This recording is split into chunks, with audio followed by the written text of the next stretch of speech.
have questions about consent or compliance, if you have any concerns, you're unsure, never fake it till you make it. Make sure that you're confident before you do something. Ask someone here at Benavest, ask an upline, go directly to healthcare.gov, CMS, whatever the case. Make sure you understand what you're doing. So the consent form process, before gathering all intake information from the client, gather consent. Advise the client that this is a requirement from CMS and it's also for their protection. Few options. There's a paper form, which we'll show you. There is an online form signed electronically with timestamp. If many of you use Health Sherpa, Health Sherpa actually has a consent form you can send directly from Health Sherpa. It's going to be on the left-hand side of your dashboard. About a third of the way down the screen, it'll say consent. You can send the consumer a consent form that will be stored internally in Health Sherpa. Super nice addition that they added. If you do a phone recording, state your full name, today's date, and last four of your social. Some ways that you can do an electronic signature, not all. And I would double check these to make sure that they're fully compliant. Sign Now, DocuSign, PandaDoc, Foxit Sign, Signwell, and Adobe. I personally just use the Health Sherpa or recorded phone line. That's what I do. Call me over the top, overboard, but I do both. I do a recorded phone call and the Health Sherpa consent form. You can't ever protect yourself or the client enough. So I'd recommend it. If you do business over the phone, why not do both? It only makes sense to. Here's the standard consent form. So this came out from CMS. This is one that just goes over all the information here. It goes over all the requirements. What I mean by that, you're getting your consent to search for the existing application.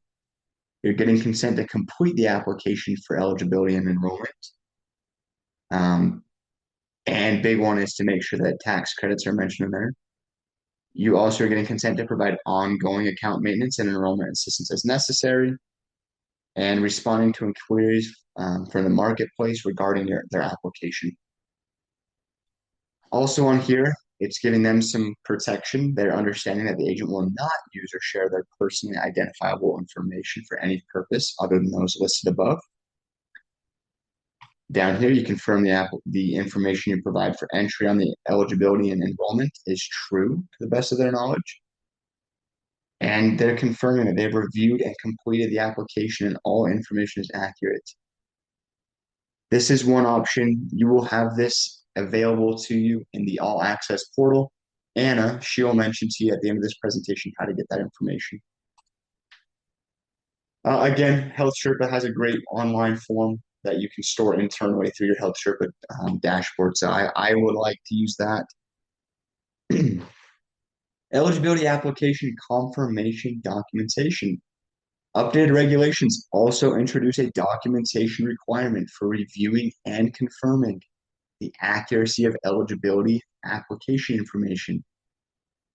The biggest thing here, you need to be sure that you have documentation of the tax attestations. So if you are recording your phone calls, read those tax attestations word for word.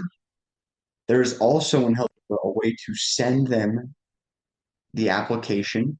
It will give you a PIN to give to them to access it, and they can review it and sign it that they did. That is to cover the attestations. That is to cover the information on the application, and that is to cover the eligibility notice. Just as important as consent to do everything, you do need documentation and proof that they have reviewed the application and eligibility notice, and it is true to the best of their understanding.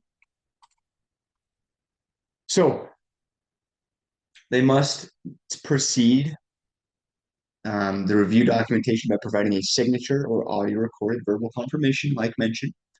The record should be information that can be maintained by the agent and produced to confirm the eligibility application information was reviewed and confirmed.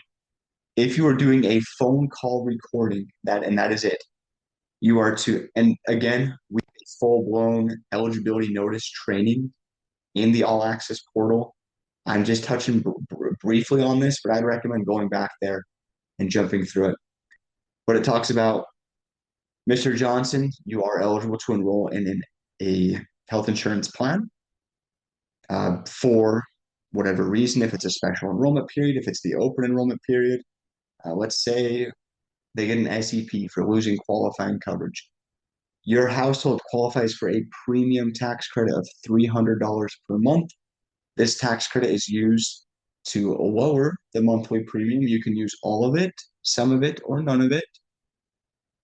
Um, so forth. You'll go through the actual full eligibility notice, read it to them, make sure they agree, understand it. That is if you do it on a phone recording.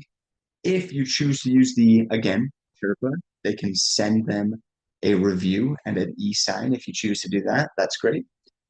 Minimum information. The consumer's information, excuse me. The consumer's information obviously needs to be on there. Explanation of attestations, a clear explanation of the attestations made at the end of the eligibility application. That is the tax attestations and the application attestations, and I'll jump into those. The assisting party and date, the name of the assisting agent, and the date the information was reviewed. Again, this is to be kept for at least 10 years. Examples of attestations at the end of eligibility application. This is not the tax attestations. Do not get that confused. Those are also required to be reviewed. But this here goes over. I'm signing this application under penalty of perjury, meaning I've provided true answers to all of the questions on this form to the best of my knowledge. I know that I may be subject to penalties under federal law if I intentionally provide false or untrue information. Now, when I do my recorded calls, I read these word for word and I send them this to sign. So,